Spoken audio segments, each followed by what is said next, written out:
aqueles recursos, vereador, nós estávamos em período de greve. Tem muitos projetos que o senhor coloca, né, que não foi empenhado, né? Exatamente, alguns são diretamente destinados à escola, e alguns porque faz parte do segundo semestre. Mas, se nós não cumprirmos, o senhor pode novamente nos... Sistema Municipal de Avaliação. Sistema Municipal de Avaliação, por exemplo, está lá, previsto 118 mil. Nós estávamos esperando, inclusive, a indicação de várias representações, né? E agora, na semana passada, o sindicato, uma vez terminada a greve, que mandou a representação do sindicato. Então, assim, é um sistema que ele está agora, com todas as representações dadas, a gente vai levar, né, para frente. Rede de bibliotecas, já foi licitado. Nós estamos aí para ser entregue quase 50 mil livros. Só pode identificar isso. Já foi licitado, já está no processo de compras. Desporto escolar. Nós vamos entregar agora materiais de desporto escolar. Já foi também. Então tem uma remessa agora, para as próximas semanas. Os vereadores que foram lá no almoxarifado, o senhor vai lá também, né? O senhor vai ver lá os materiais, inclusive de instrumentos musicais.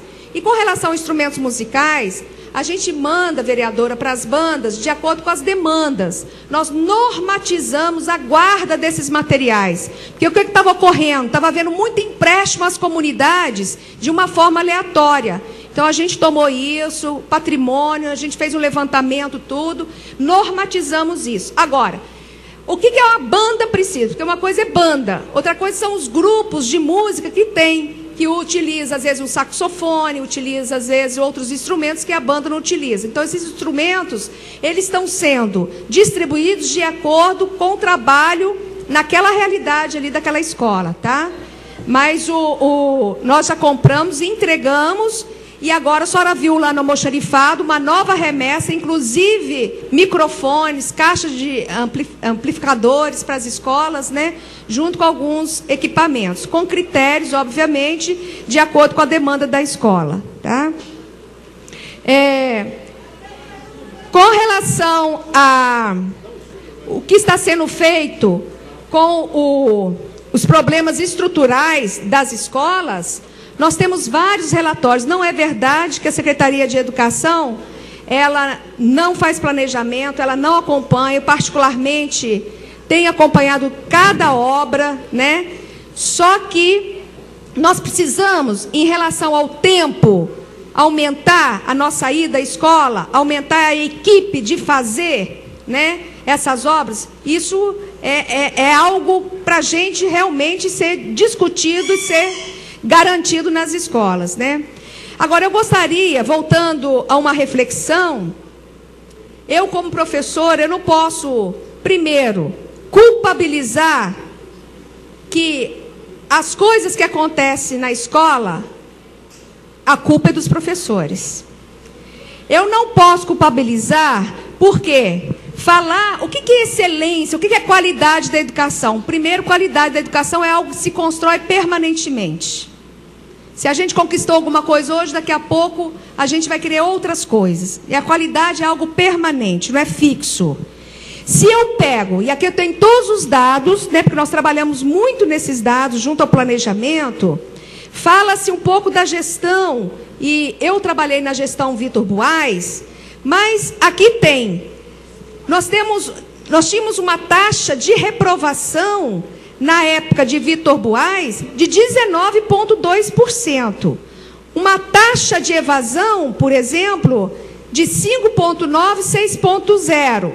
No Paulo Artung, iniciou um governo com a taxa de reprovação de 18,4%, né? Luiz Paulo não iniciou com essa taxa porque houve uma proibição de reprovação de alunos. Então, a chamada aprovação automática. Então, nós conseguimos, no final de 2010, a menor taxa de reprovação dos últimos 5 anos. Isso é tentar qualidade, isso é uma experiência que as escolas fazem, o conjunto dos seus profissionais. Nós temos a taxa de evasão menor da história do sistema municipal de educação. Isso é inegável. 1,9%. Ou seja, que bom, os nossos alunos estão ficando mais nas escolas. Porque lá em 1989, a taxa de evasão era 9,7%, né? E daí, nos governos seguintes, variava entre 4% e 3%. No final de 2009, chegamos a 1,9%. Bacana, isso é muito importante, que é o esforço coletivo. Então, as escolas, a educação, ela tem de uma qualidade. Agora, não generalizar. O perigo é a generalização. Achar que nada presta ou tudo está muito bom, né?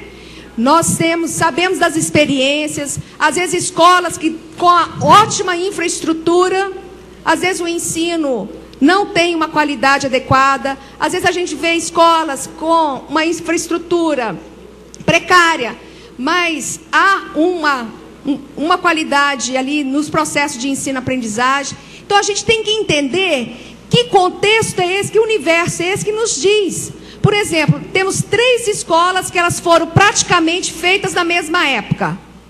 Por que uma funciona de uma forma e outra funciona de uma forma completamente diferente, sob o ponto de vista da qualidade da educação? Então nós temos que entender cada caso. É muito perigoso falar que nada presta ou tudo está ótimo e maravilhoso. Eu não comungo com essa reflexão. E aí, esse esforço nosso, né, da eleição de diretores, isso é uma luta histórica nossa. Eu defendo a eleição direta para diretores. O processo, nós da Secretaria, isso é uma política de uma gestão que faz o exercício da democracia, né? E não a indicação. Por quê? Hoje os conselhos de escola, eles têm autonomia do pensar, do decidir, questões que antigamente não se tinha, que nós como professoras não tínhamos essa possibilidade. O que nós temos que fazer? Qualificar a participação dos conselhos de escola, de modo que todos os segmentos possam estar representados ali naquele momento. Congresso de famílias, nós fizemos isso para chamar as famílias, nós fizemos congresso ano passado, queremos fazer esse ano. Tivemos poucos pais presentes, queremos mais, para eles conhecerem mais a escola, perguntarem por que seu filho aprendeu e não aprendeu. Então é a vida da família que acompanha toda a escola. E aí, sem falar também que nós temos a menor média de alunos por sala de aula. Então isso é importante, porque isso, a resolução do Conselho Municipal de Educação que aponta, e nós estamos seguindo, nós estamos fazendo esse exercício de atender a essa resolução. A reposição das aulas. Tivemos uma reunião com o sindicato, isso ficou um acordo. Muitas escolas, nós ficamos 54 dias, mas são no máximo 37 dias letivos, que não conta o sábado e domingo. Nós fizemos o quê? Nós fizemos um debate com aquelas escolas que há tempos atrás, né, antes mesmo do movimento parar, já tinham retomado as suas atividades. Às vezes tem escolas que vai precisar de 5 calendários. Então, isso essa semana com o sindicato conversamos sobre o calendário. Ninguém vai determinar o que a escola tem que fazer, porque depende do contexto. As escolas vão produzir o seu calendário de modo que os 200 dias letivos fiquem garantidos.